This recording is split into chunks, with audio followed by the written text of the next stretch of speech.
Hello guys, welcome back to my channel. তো আগের ভিডিওর লাস্টে আমরা দেখেছিলাম যেখানে এমপ্লয় ইউফাইয়ের সাথে লিদং পার্সোনালি কিস করে যাচ্ছিল, তখন সেখানে লিনসিয়া চলে আসে। ইউফাই তো অনেক বেশি ভয় পেয়ে গিয়েছিল, বাট লিদংকে দেখে মনে হচ্ছিল যেন তার কিছু যায় আসে না। আর আমরা জানতে পারি লিনসিয়া অন্ধ হয়ে গিয়েছে। এই সময় সে কিছুই দেখতে পাচ্ছিল না। ফ্ল্যাশব্যাক দ্বারা আমরা জানতে পারি অ্যাক্সিডেন্টের পর যখন লিনসিয়াকে হসপিটালে নিয়ে আসা হয়েছিল, ডক্টর লিদংকে বলেছিল আমি 99% শিওর হয়ে বলতে পারি তার চোখের আলো যে কোনো সময় ফিরে আসতে পারে।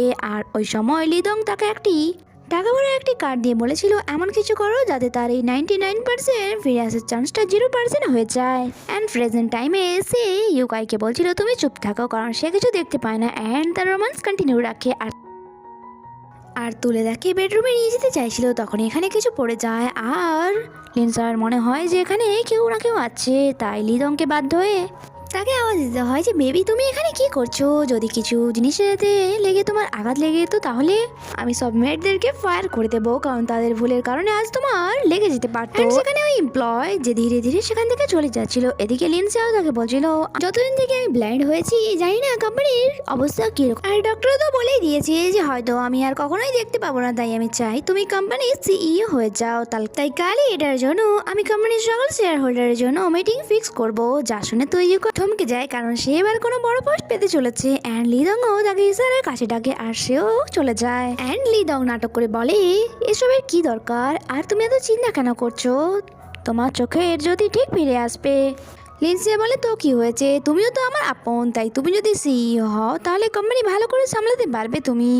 বাট আমি বুঝতে পারছি না যে ড্যাড এতদিন হয়ে গেল আমার সাথে দেখা করতে কেন এলো না।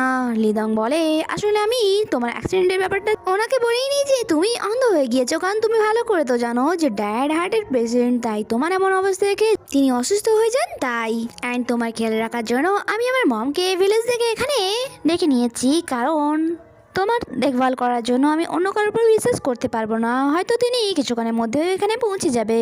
যা শুনে লিনসিয়া অনেক বেশি হ্যাপি হয়ে যায় অ্যান্ড তাকে বলে আর হ্যাঁ তোমাকে বেশি কাজ করতে হবে না, লিনাই অ্যান্ড কুন্তায় আমাদের অনেক বিশ্বাসযোগ্য এমপ্লয়, তারা তোমাকে গাইড করবে।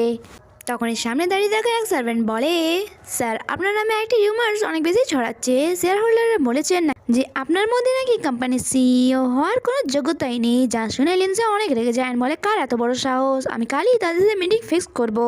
লিদং তো ভালোই মজাতেই ছিল অ্যান্ড সে ওই এমপ্লয়ের সাথে রোম্যান্স করে যাচ্ছিল আর বলে ওয়াইফে তোমার কথাই শেষ কথা হবে আমার জন্য। এরপর আমরা লিদংকে দেখি যে বেচাকে একটি অন্য জায়গায় এনে তাকে ফোর্সফুলি কোনো মেডিসিন খাওয়াচ্ছিল। বেচে তাকে জিজ্ঞেস করে তুমি এটা আমাকে কি খাওয়ালে?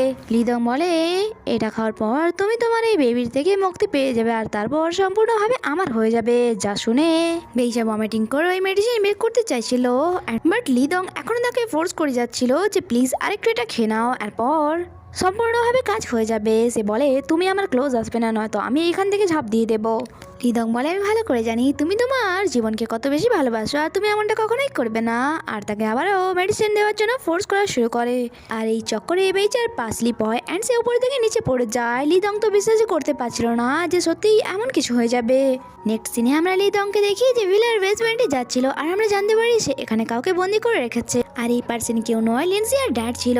তার মুখ খোলা মাত্র এসে বলে প্লিজ আমাকে একটু পানি দিয়ে দাও। বাট লিদং এত নির্দয় ছিল যে সে গরম পানি কাপে ঢেলে ড্যাডের ফেসের উপর ঢেলে দেয়, আর যার কারণে ড্যাডের অবস্থা খারাপ হয়ে যায়। আর সে বলে তো বলুন শ্বশুরমশাই আপনার এখন কেমন লাগছে? মনে আছে ওই দিনগুলোর কথা যখন আপনি আমাকে সকলের সামনে অপমান করতে যে আমি আপনার মেয়ের নাকি যোগ্য নই? আচ্ছা যদি আপনি আজ চেয়ারম্যান না হতেন অ্যান্ড প্রত্যেক মেয়ের ড্যাডেদের মতো একটা সামান্য ড্যাড হতেন, তাহলে আজও কি আপনার মধ্যে এই অ্যাটিটিউড থাকতো যা আপনি ওই দিন দেখিয়েছিলেন?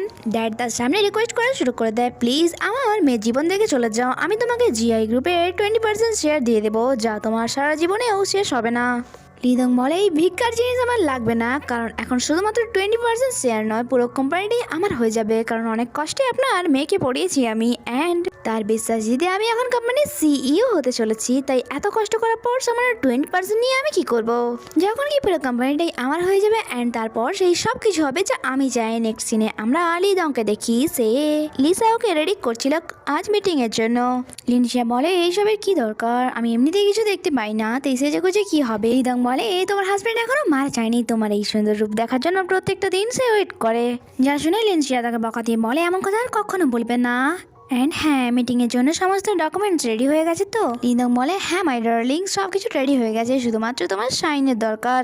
আর লিসাও সম্পূর্ণ তার উপর বিশ্বাস করে তার সাইন করা শুরু করে দেয়, যখন কি লিদং ইভেল স্মাইলে তাকেই দেখে যাচ্ছিল, তার মানে ডকুমেন্টসেও কিছু সে গোলমাল করেছে। তখন লিদং এর কাছে তার মমের কল আসে, সে বলে ডার্লিং তুমি কিছুক্ষণ ওয়েট করো, অ্যাকচুয়ালি আমার মম চলে এসছে, তাই আমি ওনাকে বাইরে রিসিভ করতে যাচ্ছি।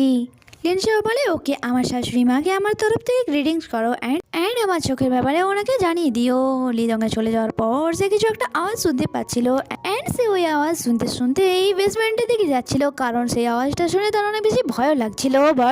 সে ধীরে ধীরে বেসমেন্টের ওই রুমে চলে আসে যেখানে লিদং তার ড্যাডকে বন্দি করে রেখেছে অ্যান্ড সে ওই দরজা খুলতো, তখন সেখানে লিদং চলে আসে অ্যান্ড বলে বেবি তুমি এখানে কি করছো? লিনসিও ভয় পেয়ে যায় অ্যান্ড বলে হানি আমার অনেক বেশি ভয় করছে, অনেকক্ষণ ধরে আমি এখান থেকে কিছু আওয়াজ শুনতে পাচ্ছি। আমি যবে থেকে আমার চোখের যদি হারিয়েছি, আমার মনে হয় যেন সবসময় আমার আশেপাশে কেউ না কেউ আছে, বাট কেউ আওয়াজ দেয় না। লিদং বলে এটা তোমার মনের ভুল, আর এখানে কেউ নেই, তাই চলো এখান থেকে। আর যদি তোমার এমনটা মনে হয় তাহলে চলো আমি তোমাকে উপরে আগে দিয়ে আসি, তারপরে সে চেক করবো অ্যান্ড তাকে নিয়ে চলেই যাচ্ছিল সে। আবার ওই আওয়াজটা হয়, যা শুনে লিনসা বলে শুনলে শুনলে আমি বলেছিলাম না তোমাকে?